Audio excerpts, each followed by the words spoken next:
வணக்கம் நண்பர்களே. இது வந்து கமர்ஷியல் பில்டிங், அதாவது வந்து மைக்ரோ சாஃப்ட்வேர் கம்பெனி. அதாவது பார்த்தீங்கன்னா இது வந்து மைக்ரோ சாஃப்ட்வேர்னு பார்த்தீங்கன்னா இது வந்து சாஃப்ட்வேர் கம்பெனி. ஸோ இது உள்ள வந்து எம்ப்ளாயிஸுங்க தான் வேலை செய்வாங்க. ஸோ அதாவது ஐடிபிஎல் கம்பெனி மாதிரி. இது வந்து எங்கள் கம்பெனி என்னான்னு பார்த்தீங்கன்னா ரியல் எஸ்டேட்டு.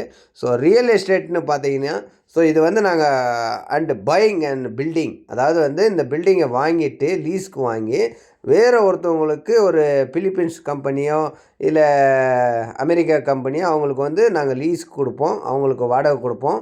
ஸோ அந்த வாடகையை வச்சு நாங்கள் ரெனோவேஷன் பண்ணுவோம். இது வந்து கமர்ஷியல் பில்டிங்கு. ஸோ இது வந்து எப்பாலத்தில் இருக்குது.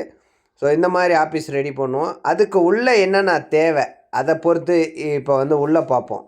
உள்ளே பார்த்துக்கிட்டிங்கன்னா ஸோ ஆக்சுவலி வந்து உள்ளே வந்து என்னென்ன பில்டிங் லுக்கெல்லாம் பார்த்துட்டிங்களா? ஸோ பார்க்கிங் பிளேஸ் எல்லாம் பார்த்தாச்சு. ஸோ அடுத்தது வந்து பில்டிங்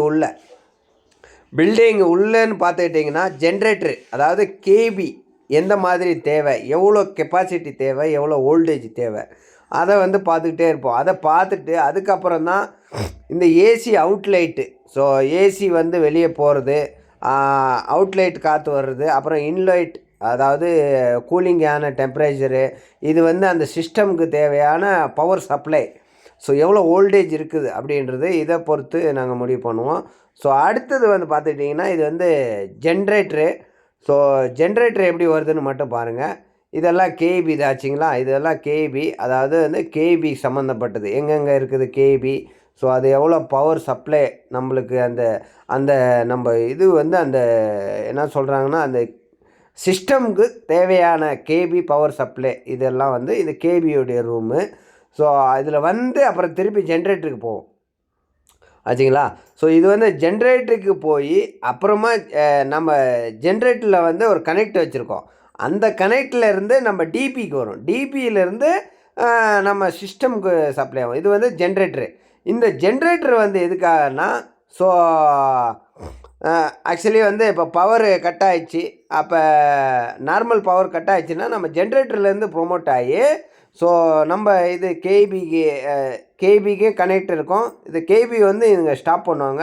இந்த ஜென்ரேட்டர் ஸ்டார்ட் பண்ணும்போது அந்த பவர் எடுத்து கொடுக்கும். ஸோ அந்த பவர் எடுத்து கொடுக்கும்போது இதெல்லாம் கனெக்ஷனு கரெக்டாக இருக்கும். ஸோ கேபி வந்து டிஃபெண்ட் பண்ணாத ஜென்ரேட்டரு எக்ஸ்ட்ரா கொடுத்துருப்போம். ஸோ இந்த மாதிரி தான் ஒரு ஆஃபீஸை நாங்கள் தேர்ந்தெடுப்போம்.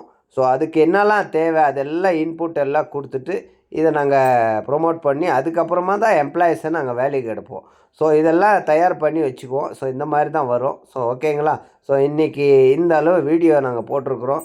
ஸோ இந்த மாதிரி தான் ஒரு கமர்ஷியலான ஆஃபீஸை ரெடி பண்ணோம்னா இவ்வளோ ஐட்டம்கள் தேவை, கேவி தேவை, ஜென்ரேட்டர் தேவை. ஓகே, பாருங்கள், சப்ஸ்கிரைப் பண்ணுங்கள், லைக் பண்ணுங்கள்.